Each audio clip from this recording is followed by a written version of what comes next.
La afirmación de María Paula Romo sobre la existencia de una narcopolítica en el contexto del caso Metástasis es profundamente preocupante. Revela una conexión insidiosa entre el poder político y las organizaciones criminales, donde individuos en posiciones de autoridad pueden estar colaborando con el narcotráfico y el crimen organizado. Este tipo de vínculos erosionan la confianza de las instituciones gubernamentales y socavan los esfuerzos por combatir eficazmente el tráfico de drogas y la delincuencia. Es fundamental que se investigue a fondo esta situación y se tomen medidas para garantizar la integridad y la transparencia en el gobierno, con el objetivo de erradicar cualquier forma de colaboración con el crimen organizado y restaurar la confianza de la ciudadanía en sus líderes. Vamos a ver. Un término que se ha usado mucho en los últimos años, narcopolítica, narcoestado, pues así es como se ve exactamente. Las organizaciones criminales tienen personas funcionales a ellos que colaboran con sus objetivos en los más altos niveles del Estado y de la sociedad. Tienen a jueces, a fiscales, a peritos, a policías, a periodistas, y cuando decimos en los altos niveles estamos realmente hablando de las cabezas de las instituciones públicas. En los chats se habla de Ronnie Aliaga, quien llegó a presidir en algunas ocasiones la Asamblea Nacional del Ecuador, estuvo en el CAL. En los chats se habla de Mayra Salazar, quien fue asesora del Consejo de Administración Legislativa mientras trabajaba con la asambleísta Cristina Reyes. Es decir, estas dos personas mencionadas en los chats del caso Metástasis por su participación, evidentemente, no como una alusión, ni tampoco como personas contrarias a los intereses, sino funcionales a los intereses de los que intervienen en los chats, llegaron a estar en el Consejo de Administración Legislativa de la Asamblea Nacional.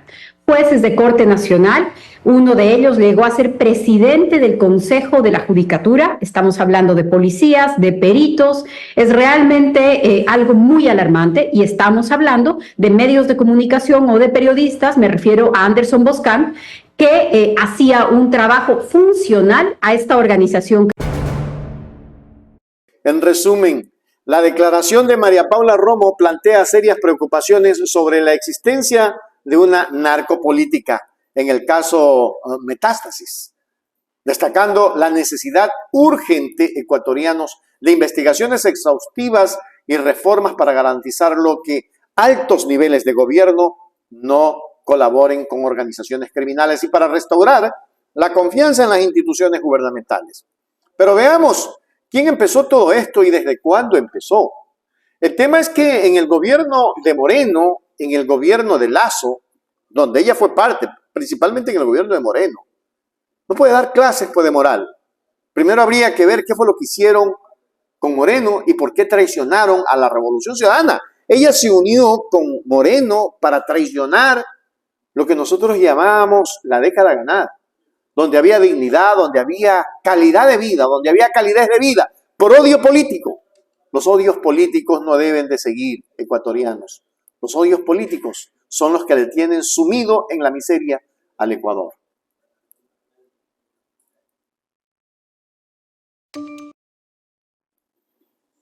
Hay Ecuador, el Plan Fénix, tal como lo describe Mónica Palencia, ministra de Gobierno, representa un enfoque proactivo y gradual para abordar los desafíos de seguridad en las zonas más críticas del país. Su declaración enfatiza que los resultados son tangibles y prometedores, aunque se reconoce que el proceso de transformación no es instantáneo. La visión del presidente Noboa de tener a los militares en las calles en lugar de los cuarteles es una muestra de la voluntad del gobierno de tomar medidas efectivas para mejorar la seguridad pública. Esto sugiere un enfoque centrado en la presencia y la acción directa de las fuerzas de seguridad en las comunidades afectadas, lo que podría tener un impacto significativo en la percepción de seguridad y en la reducción de la criminalidad en esas áreas. Bueno, el bloque de seguridad es parte esencial del Plan Fénix. El bloque de seguridad es la vinculación de la Presidencia de la República y su liderazgo junto con las Fuerzas Armadas y la Policía Nacional. Estamos articulando acciones, ya se ha dado una primera operación Fénix, estamos en varias operaciones Fénix, en todos los puntos que se llaman zonas calientes, justamente haciendo articulaciones para erradicar la delincuencia. El señor presidente de la República da una instrucción muy clara: no quiero un militar en ningún cuartel, quiero que salgamos a las calles. No se los ve. Estamos en las zonas más calientes, esto es paulatino. Milton, no se da de la noche a la mañana, sí se está, ya tenemos resultados plausibles. ¿Cuáles son? Por ejemplo, en Machala le cuento a usted que de un 2.8 que teníamos de incidencia en homicidios, hemos bajado afortunadamente a un 0.5. En Durán también ha habido una baja. ¿Qué es lo que y significativa? De un 20.5 a un 13.7. Ahora bien, ¿qué es lo que acontece? Acontece que nosotros tenemos fuertes focos en 4 provincias localizados. Estoy hablando de Los Ríos en ese orden, estoy hablando de Guayas, de Manabí y de Esmeraldas, que hacen que nuestros índices sean muy altos en esas zonas. Y eso estamos atacando. Son 18 zonas que tenemos que trabajar. Principalmente las Fuerzas Armadas entran al tema de revisar la tenencia y porte de armas, y la policía está haciendo un trabajo. Pero algo de... En resumen, el Plan Fénix, liderado por el gobierno, según Mónica Palencia, busca abordar gradualmente los problemas de seguridad en las zonas más conflictivas, con resultados alentadores hasta ahora. La decisión del presidente Noboa de desplegar a los militares a las calles demuestra un compromiso decidido por mejorar la seguridad pública y puede tener un impacto significativo en la lucha contra la delincuencia organizada en estas comunidades. Pero es más, ojalá sea con brevedad, porque el tiempo apremia y hoy más que nunca necesitamos erradicar aquello. Eso es fundamental.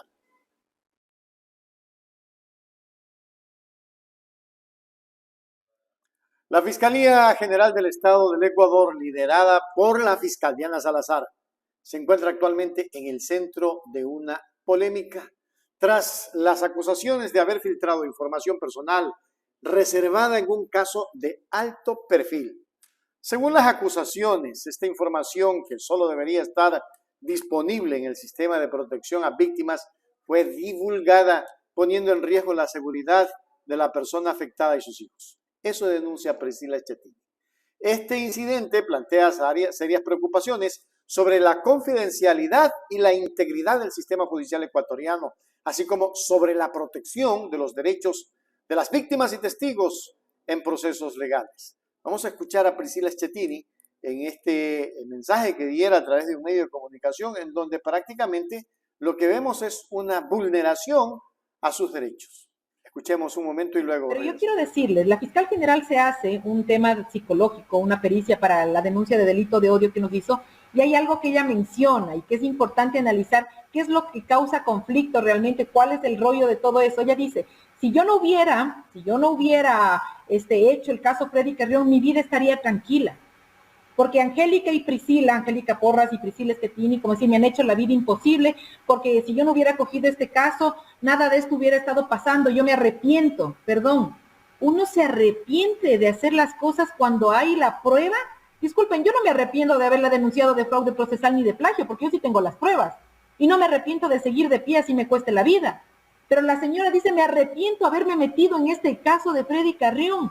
Eso significa que Freddy Carrión es inocente y no tiene pruebas la fiscal general y que se lo armó. Entonces, porque no quiere que se descubra todo esto que les estoy diciendo, tratan de callarme y silenciarme, porque es poner en tela de duda no solo el caso de Freddy Carrión, todos estos casos judiciales, armados mediáticamente, juzgados mediáticamente, y que ahora supuestamente son casos de la fiscal general, pero la justicia para ella es selectiva, no solo a los que les conviene investigan. Por otro lado, las declaraciones de la fiscal general sobre su arrepentimiento en involucrarse en el caso de Freddy Carrión, ex defensor del pueblo, acusado de abuso sexual, han generado dudas sobre la objetividad y la imparcialidad de la justicia en el Ecuador. Las palabras de Salazar sugieren una posible presunción de inocencia hacia Carrión, cuestionando la validez de las pruebas en su contra y alimentando el debate sobre la selectividad en las investigaciones judiciales. Este escenario realmente pone en relieve la necesidad de un sistema judicial transparente y equitativo, donde todos los casos sean tratados con la misma rigurosidad, independientemente de las figuras involucradas. Grave lo que afirma Schettini, y hay más todavía frente a lo que ella viene manifestando en los medios de comunicación. Vamos a ver la segunda parte. Cuando uno ingresa al sistema de protección, le hacen un informe de riesgo justamente para ver cuánto riesgo tiene usted.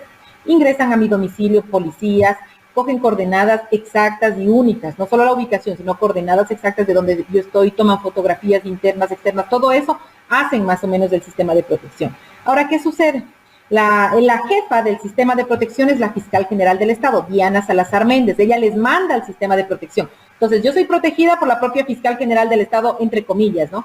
Pero ¿qué pasa? La fiscal general el 28 de noviembre coge, o no sé quién le filtra a la señora, porque ella tampoco podría haber pedido mi información personal del sistema de protección, y coge coordenadas exactas, las coordenadas que están en el informe de riesgo, las utiliza para enviar en el tema de la denuncia del Tribunal Contencioso Electoral, envía y publica mi ubicación y mi coordenada exacta.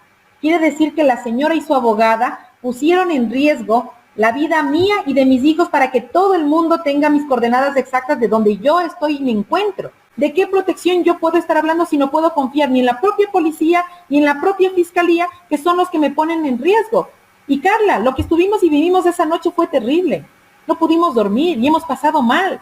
¿Cómo es posible que yo tenga que estar viendo un hombre en mi casa que me está vigilando, que me está mirando qué estoy haciendo? Ustedes suben al segundo piso y lo encuentran ahí, ¿qué hacen? Salen corriendo, se asustan. O el fin era matarme, callarme, no entiendo. ¿Con qué propósito objetivo lo hizo la fiscal general poner en público dónde yo me encuentro exactamente? En un link para que todo mundo acceda. Y son las mismas coordenadas únicas. Yo fui a revisar mi expediente en meses anteriores. Y créanme, incluso rastreo de mi ubicación con el ECU 911 de dónde estoy. La propia policía, los propios administrativos, la propia fiscal general filtra información mía, reservada, personal, que pone en riesgo la vida mía y de mis hijos. Entonces ahí yo me doy cuenta quién quiere atentar posiblemente contra mi seguridad, y será tal vez por las denuncias de plagio, por las denuncias de fraude procesal que le hicimos a la fiscal general del Estado. Si algo a mí me llega a pasar, si a mis hijos le pasan algo, si a Freddy dentro de la cárcel le pasa algo, la responsabilidad la asume la fiscal general del Estado, la Policía Nacional, que he venido yo denunciando. La responsabilidad es de la fiscal, dijo Priscila Schettini. Y esto es grave, porque entonces, ¿quién nos protege a los ecuatorianos? Si la propia, de acuerdo a la denuncia de Schettini, si la propia fiscalía entrega informes públicos que deben de ser estrictamente reservados. Yo creo que la fiscal debería de hacer una aclaratoria de eso, porque no se puede permitir tamaña sinvergüencería en el país. Ya estamos cansados de esto, persecución, denuncias, peleas.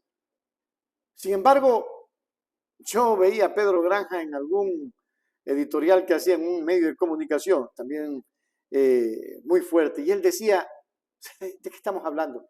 En el caso Metástasis, han cogido policías, han cogido jueces, han cogido fiscales, han cogido a todo el mundo, pero han salido.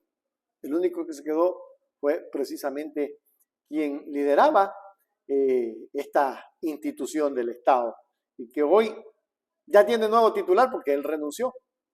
Ya ustedes saben de quién estoy hablando. Es terrible. Más todavía.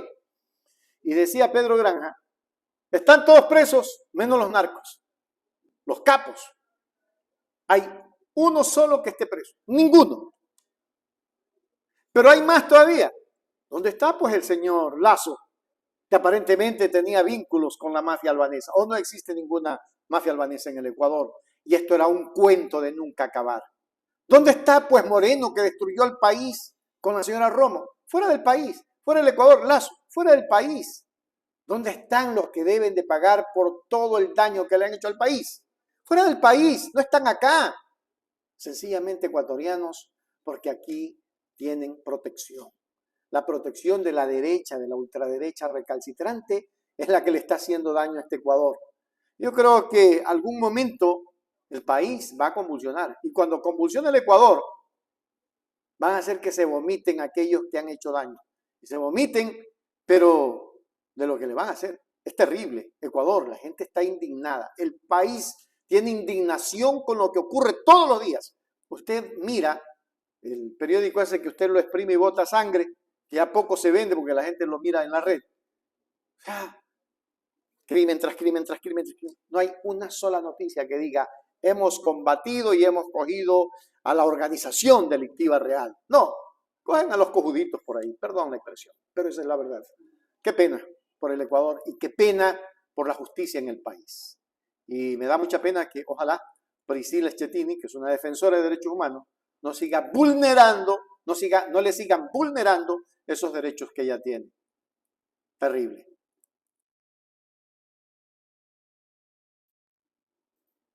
Wow, Ecuador, esto sí, o sea, ya colma, aquí sí, ya me molestó, ya me dio coraje, ya pues, o sea, ya hasta cuándo, Oiga, hay niños que no tienen qué comer. ¿Qué carajo? Niños que no tienen medicina, niños que no pueden sobrevivir en la pobreza. Y un gobierno se gasta 2.5 millones de dólares en 100 días en publicidad. ¡Ay, hijo de perra! ¡No jodan! ¿Qué les está pasando, carajo? En este país no hay quien ponga orden. ¿Dónde está la asamblea? 2.5 millones de dólares en publicidad. ¡Qué lindo el niño bonito! Ya mismo de repartir juguetitos de la imagen de él de cartón. Oiga, créame que es indignante. Esto es indignante. 2.5 millones de dólares. No estoy mintiendo, estoy diciéndoles la verdad. Y aquí les tengo. Aquí les tengo. O sea, no es mecha, ¿no? Ahí está el valor, 2.5 millones. Vamos a verlo en grande para que ustedes conozcan y vean la verdad. Y aquí tienen ecuatorianos. GTC, raya Q, raya 6XEA, Pinto. Descripción del proceso. Entidad Presidencia de la República, número de resolución PR.SGC, guión medio CP, guión medio 2023, guión medio 0014. Justificación. Vean lo que dice. Es menester considerar que los medios comunitarios de alcance local o regional no se encuentran al nivel del alcance. Escuchen, voy a repetirles. Es menester considerar que los medios comunitarios de alcance local y o regional no se encuentran al nivel de alcance de la estrategia comunicacional exige. Por tanto, también debe analizarse la aplicación de criterios en función de las necesidades del gobierno nacional, de tal forma que por su naturaleza la comunicación social dentro del sector público y más aún en el Ejecutivo va a variar según las necesidades y problemáticas coyunturales que se presentan.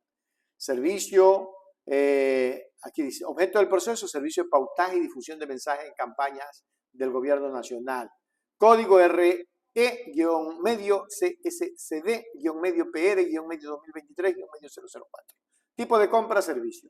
Presupuesto referencial total sin IVA, $2.500.000. Ahí se lo subrayo, $2.500.000. Tipo de contratación, comunicación social, contratación directa. Forma de pago, anticipo, 20%, saldo. Otra, revisar términos de referencia, 80%. Total, tipo de adjudicación total. De plazo de entrega, 100 días. Vigencia de la oferta, 180 días. Funcionario encargado del proceso, incod@presidencia.gov.es. Estado del proceso, audiencias y preguntas, aclaraciones. Difundir las campañas y mensajes que permitan posicionar las acciones políticas, obras, servicios y programas que implementa el gobierno nacional en beneficio de la ciudadanía mediante una cobertura internacional, nacional, local o comunitaria según la necesidad institucional en medios, ATL, digitales y plataformas de redes sociales y los respectivos grupos objetivos. Pare de contar. 2.5 millones de dólares. 2.5 millones de dólares. Poquito, ¿no? 2.5 millones de dólares. ¿Cuántos niños no habrían podido salvarse de una enfermedad en la compra de medicina? ¿Cuántos ciudadanos no hubiesen podido salvarse con la reparación de un tomógrafo? Aquí en Manaví están dañados, creo que todos. No sirven. Pero se gastan 2.5 millones de dólares en publicidad. ¿Sabe qué le llamo eso yo? Miserableza humana. Porque tenemos necesidades prioritarias. La comunicación no es prioritaria. Fácil. ¿Sabe qué? No obliguen a los medios, pero sí, pídalen. Por favor, medios de comunicación, solicitamos, se difunda esto. Yo con todo gusto, sin costo, les difundo lo que me den. Si es para comunicar a la comunidad, pero si es para, entre ellos, tirarse flores, no. Pero si es para comunicar a la comunidad lo que están haciendo, bien. Eso deberían de hacer todos los medios y eso es lo que debería de hacer el gobierno. Pero por Dios, no gasten 2.5 millones. Mientras, voy a repetir, el tomógrafo de Puerto Viejo no sirve, el de Manta tampoco, el de allá tampoco, el de por allá tampoco, el de Guayaquil tampoco, el de acá tampoco. ¡Carajo!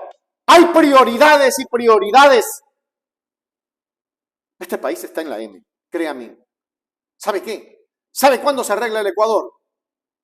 Cuando un ciudadano que piense como yo, como la gente de a pie, se haga cargo de la presidencia de la República y vote a un pilo de hijos de perra allí, que solamente lo único que hacen es quererse pescar a río revuelto con esto.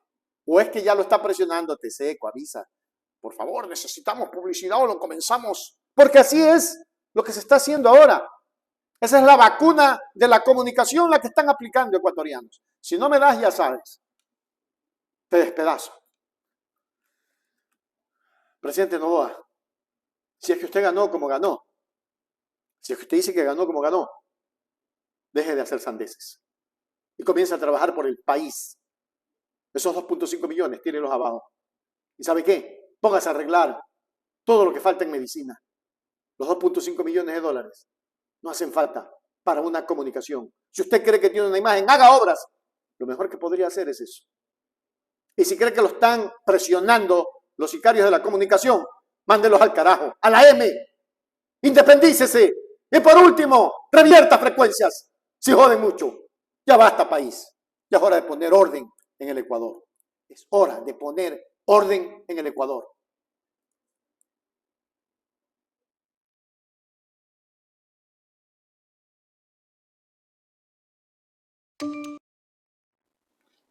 El tema del asilo político ha vuelto a cobrar relevancia en el contexto político de la nación. El abogado Carlos Estarellas, en una reciente declaración en Radio Centro Digital, ha señalado que el gobierno de Noboa no está persiguiendo a Jorge Glass de manera que justifique otorgarle asilo político. Esta afirmación plantea interrogantes sobre la solicitud de asilo de Jorge Glass y las razones detrás de su búsqueda de un refugio en otro país. En un momento en el que el asilo político se utiliza como herramienta para proteger a aquellos que enfrentan persecución política. Esta declaración plantea cuestionamientos sobre si el caso de Jorge Glass cumple con los criterios establecidos por las convenciones internacionales. Veamos qué pasa. El asilo es uno solo, es una sola institución que se divide en asilo diplomático político o asilo territorial que se llama refugio.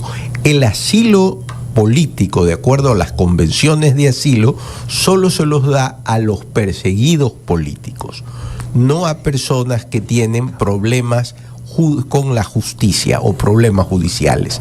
Es solo para el perseguido político, y el hecho de que es el gobierno generalmente el que persigue a un político o a una persona que ataca al gobierno. Pero ellos a la vez arguyen que el gobierno persigue políticamente a través de la justicia, que la fiscal es ese brazo de la justicia y que no contenta con lo que había pasado antes, pidió no su prisión, ubicarlo y localizarlo para un trámite de ley. Pero yo creo que eso se cae por sí solo, porque yo no veo al gobierno de Noboa, del presidente Noboa, persiguiendo al señor Glass.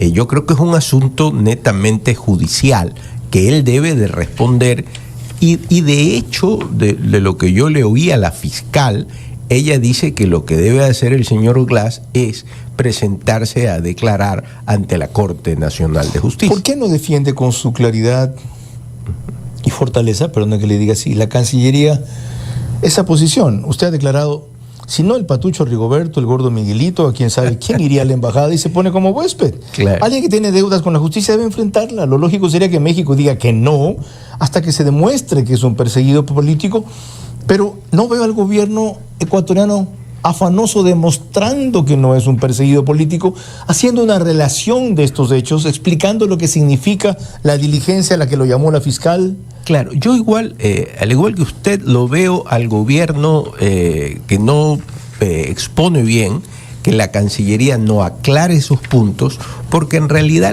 el delito en doctrina se llama delito político y delito común. Lo que pasa es que para no confundir, en lugar de decir delito político, se dice perseguido político. Pero las personas que son buscadas por delitos comunes, cualquiera que éste sea, no pueden, de acuerdo a las convenciones de asilo, solicitarlo. Ahora, si se fue a refugiar en la Embajada de México, debe ser porque previamente hizo algún tipo de consulta al más alto nivel, primero de que lo recibirían, así es, y segundo, luego de que fundamente su caso, que le darían la razón. Claro, debe haber tenido alguna relación. Esto de que se use de ser huésped es una irrealidad, porque si no cualquiera puede ir a una embajada y pedir yo voy a ser huésped. Y que la idea es que posteriormente va a solicitar, como ya lo han dicho, el asilo a México, ¿no? ¿Se ha visto usted la argumentación de los abogados que se consiguió Glass en Bélgica, Sonia Vera y Christophe Marchand, sobre todo este último? Es un abogado muy conocido y cercano a los dirigentes de la Revolución Ciudadana. Marchand patrocinó a Correa en la solicitud de asilo político en Bélgica tras evitar ser extraditado y cumplir la pena de 8 años por el delito de cohecho, porque fue sentenciado en el caso de sobornos. Lo esencial de lo que dice ellos es que la Convención de Caracas establece que si bien no es lícito conceder asilo a individuos procesados por delitos comunes, como es el caso, exceptúa cuando las circunstancias indiquen un carácter político de la persecución, lo que yo le decía. Es decir, la utilización de la justicia para eso. Así es. Si es que la justicia estaría dirigida por el gobierno para perseguir al señor Glass, pero eso, desde mi punto de vista, no es el caso, porque no es el gobierno, como ha sido en muchos otros casos, que persigue a alguien, es la justicia, en este caso la fiscalía, quien exige una presentación. Ahora, ellos también dicen que quien califica que es perseguido político o no es la embajada. Eso es verdad, eso está en la Convención de Caracas. Pero el calificar... ¿La embajada o el país? El país. A través de la embajada. A través de la embajada. Okay. Pero eso no puede ser de que el gobierno que va a calificar viole las convenciones, porque si claramente se ve que no es un perseguido político, ¿cómo lo califican? Ok. Conclusión. Las declaraciones del abogado Carlos Estarellas destacan la importancia de analizar cuidadosamente las solicitudes de asilo político y asegurarse de que estén en línea con los estándares internacionales.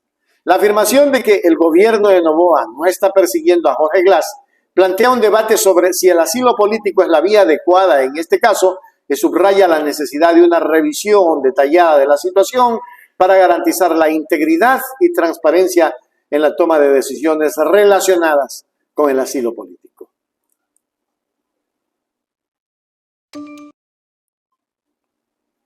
En un gesto de solidaridad y apoyo sin precedentes, 27 expresidentes de países iberoamericanos se unieron para firmar una carta en respaldo a la fiscal Diana Salazar. Todos ellos presidentes fracasados. Lasso fracasado, Moreno fracasado, Maguad fracasado, Lucio fracasado. La carta, que destaca la importancia de la independencia judicial en la lucha contra la corrupción en la región, elogia el trabajo, entre comillas, incansable de la fiscal Salazar en la persecución de casos de alto perfil y su compromiso con la transparencia y la justicia. Sin embargo, a pesar de lo que dicen transparencia y justicia, se le olvidó el caso INAPAPER y el caso Pandora Papers. Se le han olvidado los corruptos que estuvieron con Lasso y con Moreno. Parece que tiene insuficiencia en captar esos casos que necesitan, en verdad, allí sí, una exhaustiva investigación. Este acto, dicen informantes de unidad entre líderes pasados de la región subraya la importancia de mantener instituciones fuertes y la necesidad de proteger a quienes trabajan incansablemente para combatir la corrupción y garantizar un sistema de justicia equitativo. ¿Cuál sistema de justicia equitativo? Un sistema de justicia persecutor. Eso es lo que tenemos. Un sistema de justicia persecutor. Pero vamos a ver. La fiscal Diana Salazar Méndez recibe respaldo internacional por la investigación del caso Metástasis. 27 expresidentes de la Iniciativa Democrática de España y las Américas, IDEA, firmaron una carta pública con el título Declaración sobre las investigaciones al narcotráfico y su penetración institucional en el Ecuador.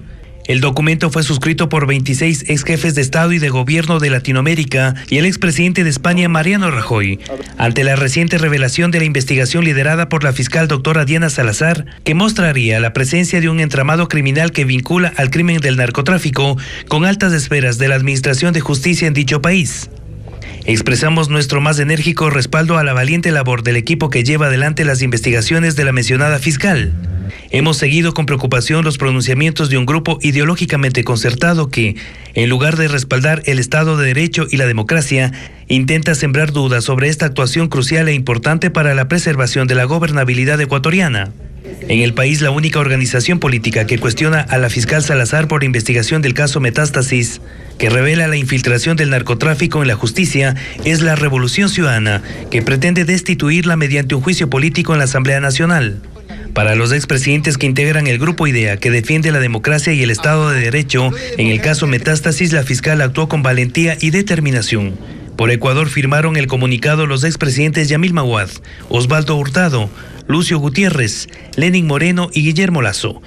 Todos instaron a la comunidad internacional a exigir transparencia en este caso que asombró al país. Esta carta de respaldo de los expresidentes de Iberoamérica representa un llamado a la acción y una demostración de que la lucha contra la corrupción es una causa que trasciende las fronteras políticas y partidistas. Pero aquí no es el caso. Aquí, quienes firman esa carta, ustedes revisen, son solamente presidentes fracasados. Todos los presidentes que están ahí son fracasados. Son presidentes neoliberales, se deben al imperialismo, al imperio. Y eso no lo podemos tapar porque la luz del sol no se puede tapar con un dedo. Este es un recordatorio de que en una región marcada por desafíos complejos, aquí quieren hacer lo que les da la gana. La fiscal Salazar ha sido respaldada, entre comillas, por un grupo de presidentes que dejan mucho que decir. Presidentes como Moreno. ¡Qué asco de presidente! ¡Qué asco de presidente ecuatoriano! Por Dios santo, ¿hasta dónde tanta inmundicia en el Ecuador? Y esperemos, aquí quiero ser claro, esperemos que las reacciones de los verdaderos líderes se hagan notar. Porque aquí dejamos que la derecha haga lo que le venga la gana y no le paramos el carro. Hay que pararla a esta gente. Si no paramos a esta gente, vamos a seguir teniendo persecución, muertes, atropellos, en fin. Señora Salazar, abra el teléfono de Villavicencio para ver qué más hay allí. Miren, casos como esos. El teléfono de Cherres, casos como esos. Ah, no, pero Metástasis, ¿no? Para buscar silenciar a alguien que estaba en el Consejo de la Judicatura, Wilman Terán, hablando, ¿no? Hay que silenciarlo. Y aparte de que lo tildaban de correísta, cuando este fue contrario, el que ratificó la sentencia de Rafael Correa por influjo psíquico. Sin duda que estamos en un país donde de ciegos, donde el tuerto es rey. Algún rato todo esto se paga, no olviden. Algún rato todo esto se paga, Ecuador.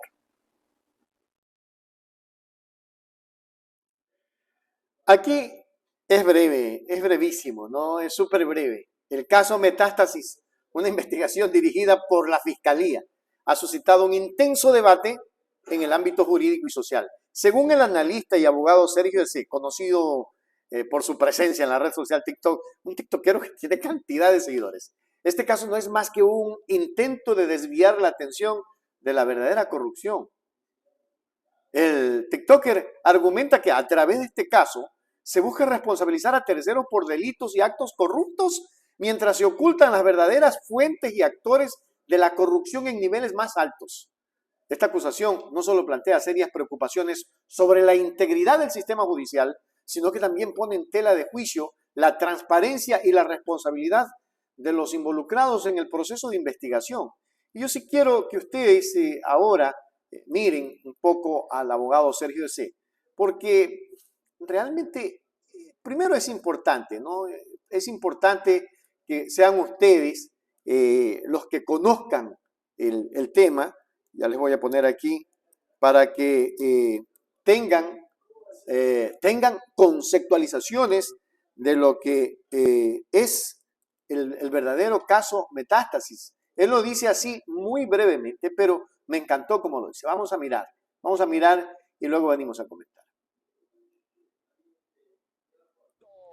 El caso Metástasis nos deja claro dos cosas. Primero, mi pana, tienes falsos ídolos, definitivamente. Estás defendiendo gente que no conoces, simplemente por llevarle la contra al que te cae mal, a quien tampoco conoces.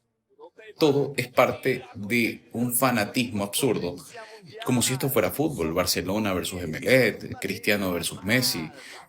Así te ves.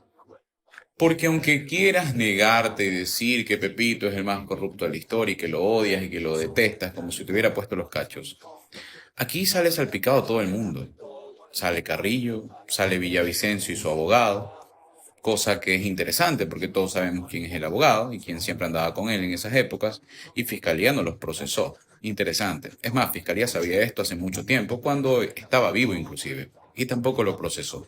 Justicia selectiva.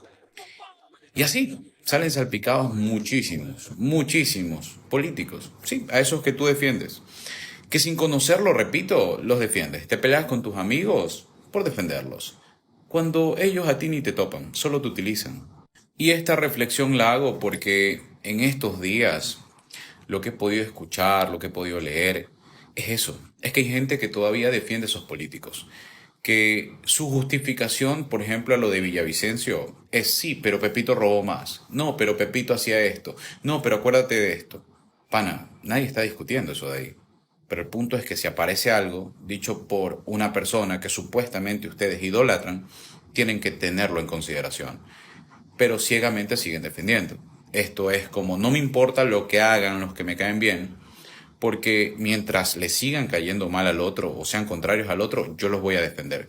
Y por eso, como dije en otro video, el país está jodido. Gracias a ti, por esa actitud, por defender a personas que no conoces, que no les importa, que te utilizan, y no analizar las cosas de forma objetiva. Y este secreto a voces de que existan periodistas que utilizan la información de esta manera. Pana, tengo esta información de ti a través de terceros de su confianza. Tengo esta información de ti, si no me pagas la publico. Es bastante conocido en el mundo político. Mucha gente te puede hablar de eso y de quiénes son. Pero, obviamente, hay formas en las cuales esta gente puede reaccionar. Algunos te pagarán y por eso nunca hablaron de ellos. Otros te dirán no y no te pagarán y se arriesgarán a que publiques la información. Otros, sobre todo la mafia, tiene otros mecanismos de resolver las cosas. Así que no, es que mataron a Pepito porque era un luchador contra la corrupción. O mataron a Pepito porque se metió con la gente equivocada a tratar de chantajearlos. Interesante. Entonces, mis queridos amigos y amigas, como reflexión final eso, dejar de crear ídolos de barro, falsos ídolos, ser objetivos en la crítica en el momento que sea necesario o te fallen. Porque al final, Ecuador tiene que estar por encima de cualquier mesías o cualquier supuesto salvador. El país tiene que ser el fin y el país tiene que ser el objetivo, no las personas. Porque si no te vas a estrellar como con estas cosas, en un caso donde todo el mundo salió salpicado y te das cuenta de la clase política que tenemos en Ecuador. Soy Sergio. Bien dicho con el abogado Sergio. En su análisis, Sergio destaca también cómo este tipo de maniobras puede afectar la percepción pública de la justicia y la lucha contra la corrupción. Subraya la importancia de una investigación imparcial y exhaustiva, libre de influencias políticas y personales, que garanticen que todos los responsables de actos corruptos sean llevados ante la justicia. El abogado insiste en que es fundamental mantener la vigilancia, escuchen esto, mantener la vigilancia ciudadana y la presión social para asegurar que casos como Metástasis no se conviertan en herramientas para encubrir la corrupción o la persecución, sino en verdaderos ejemplos de justicia y transparencia. Con este llamado a la acción, el abogado y analista refuerza la necesidad de un sistema judicial fuerte y confiable, capaz de enfrentar y erradicar la corrupción en todos sus niveles. Este es un problema muy grave que sucede todos los días ecuatorianos. Es un problema que tenemos que erradicarlos con una metástasis, pero una metástasis no de persecución, sino de elevar niveles de credibilidad que tanta falta hace en el Ecuador.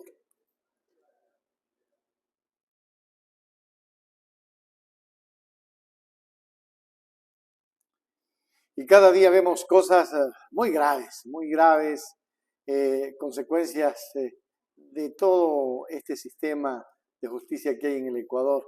Hay una revelación impactante en el caso de Javier Jordán, cuestionado por la justicia ecuatoriana y cuestionado precisamente por la fiscal. Esto es terrible. Miren lo que dice el abogado Richard Díaz. Él, en su incansable búsqueda de justicia para su cliente Javier Jordán, ha sacado a la luz un hecho sorprendente que podría cambiar el curso del caso. Recientemente, Díaz descubrió que la fiscal Diana Salazar, una figura prominente en el sistema de justicia de Ecuador, fue demandada en Estados Unidos en el año 2017. La razón detrás de esta demanda es particularmente inquietante: el uso de pruebas falsas en un caso en Ecuador. Este acontecimiento no solo puso en tela de juicio la integridad de Salazar, sino que también resultó en una sentencia en contra del Estado ecuatoriano, obligándolo a pagar una indemnización de $100.000 al perito Grijalva. Este descubrimiento podría ser un punto de inflexión para Jordán, cuya defensa ahora tiene un precedente significativo para cuestionar la credibilidad de las acusaciones en su contra. Y es que tenemos el documento que hace referencia el señor abogado Richard J. Díaz, y lo vamos a poner aquí para que ustedes revisen un poco el documento, porque es importante, ¿no? Es muy importante. El documento, que ya lo vamos a tener ahí en pantalla, dice lo siguiente: fiscal Diana Salazar ya fue demandada en Estados Unidos por utilizar pruebas falsas en un proceso penal en Ecuador. El abogado Richard Díaz, defensor del señor Javier Jordán, descubrió que la fiscal Diana Salazar ya fue demandada en Estados Unidos en el 2017 por usar pruebas falsas en Ecuador, y el Estado ecuatoriano fue sentenciado a pagar $100.000 por parte del perito Grijalva. Esta demanda es un precedente muy importante para demostrar que la justicia ecuatoriana en manos de la doctora Salazar no es verídica, ni genera confianza ni garantías para ningún ciudadano, dice en el documento firmado por Richard J. Díaz, abogado de Javier Jordán. Segundo punto: hoy se cumplen 5 días y la señora Salazar no se ha retractado de su difamación, por lo que el día viernes de esta semana se ingresará la demanda por difamación en contra de Salazar en las Cortes de Florida. 3. La invitación para que la señora Salazar venga a Estados Unidos y todo el expediente y pruebas sean discutidas y periciadas en Estados Unidos, porque la justicia de Ecuador adolece de serias influencias de la política. 4. El señor Jordán ratifica que se someterá al polígrafo para demostrar, incluso con este examen, que todo lo que expone en contra de él es falso y manipulado con intereses políticos. Y quinto, el abogado señaló que tienen pruebas muy contundentes que se utilizarán en Estados Unidos para desmontar el montaje de la señora Salazar. Doctor Richard J. Díaz, abogado de Javier Jordán. Esta carta fue socializada el día de hoy en una rueda de prensa que entiendo emitió Richard Díaz y también en las redes sociales. La pregunta del millón, aquí les va. ¿Y entonces qué es lo que está pasando en el país? Si esto es cierto, ¿por qué no lo ha dicho la señora fiscal? Ahora, nadie se atreve a estar frente a un polígrafo, porque el polígrafo es un peligro. O sea, si estás mintiendo, y este señor Jordán se está sometiendo al polígrafo. Pues si la señora fiscal nada debe, nada teme, vaya a Estados Unidos y demuéstrele al Ecuador, señora fiscal, que usted no ha mentido. que usted está diciendo la verdad. Solo así la justicia podrá recobrar esa confianza que se ha perdido prácticamente en todos los ecuatorianos. Así que ya depende de usted, señora fiscal, y de cuánto de los ecuatorianos quiere usted que le creamos. Yo le aseguro que si usted va y se somete al polígrafo, yo seré de ahí en adelante el primero en defenderla. Tiene lógica.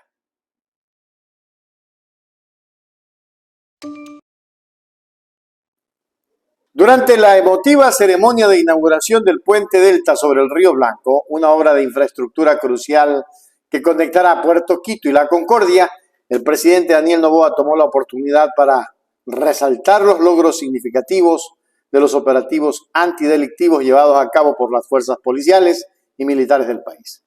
El presidente elogió los esfuerzos de las autoridades en la lucha contra la delincuencia, subrayando la importancia de garantizar la seguridad de los ciudadanos y la estabilidad en la región.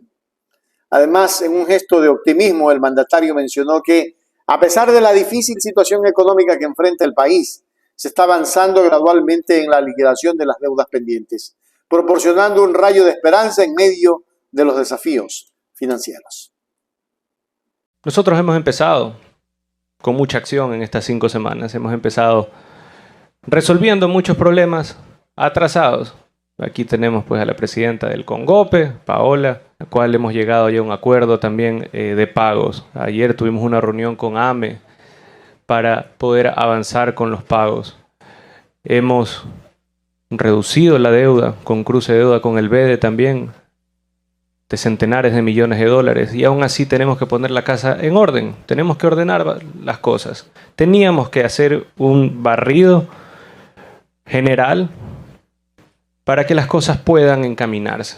En nuestros planes pilotos en Durán, asimismo en Machala, estamos teniendo una reducción significativa en violencia, en muertes violentas. Hemos tenido varios operativos en Esmeraldas, en el cual se han capturado más de 400 personas, miembros de G2. Y eso ha sido gracias a las Fuerzas Armadas, gracias a la Policía Nacional y gracias al equipo de trabajo que tiene este gobierno. Hemos hecho algo histórico también, hemos pasado una ley económica urgente en menos de un mes, con 107 votos. Eso también un agradecimiento a las bancadas que tuvieron también, digamos, la sensatez y la madurez política para dar el voto a una ley que iba a beneficiar principalmente a los jóvenes y principalmente iba a motivar el empleo juvenil. Ahora tenemos una nueva ley en la cual se votará en unas 2 semanas aproximadamente, que es la ley No Más Apagones. ¿Por qué? Porque así también heredamos un pocotón de problemas de luz, en el cual tenemos ineficiencia energética y necesitamos tener eficiencia energética como nación para no volver a tener apagones en un país que tiene una altísima capacidad de generación, pero hemos históricamente administrado mal nuestros recursos. Eso de ahí beneficiará a cada uno de los ecuatorianos y cada uno de los ecuatorianos tendrá por los próximos años soberanía energética y seguridad productiva. Esta entrega del Puente Delta, en resumen, las palabras del presidente Daniel Noboa, marcan un hito importante en el desarrollo y la seguridad de la región. La conexión mejorada entre Puerto Quito y La Concordia no solo facilitará el movimiento de personas y mercancías, sino que también presenta un símbolo de progreso en medio de tiempos difíciles. Los esfuerzos continuos para abordar la delincuencia y la gestión responsable de las finanzas públicas son pasos cruciales hacia la recuperación y el fortalecimiento de la nación, dando esperanza a los ciudadanos de un futuro más seguro y próspero.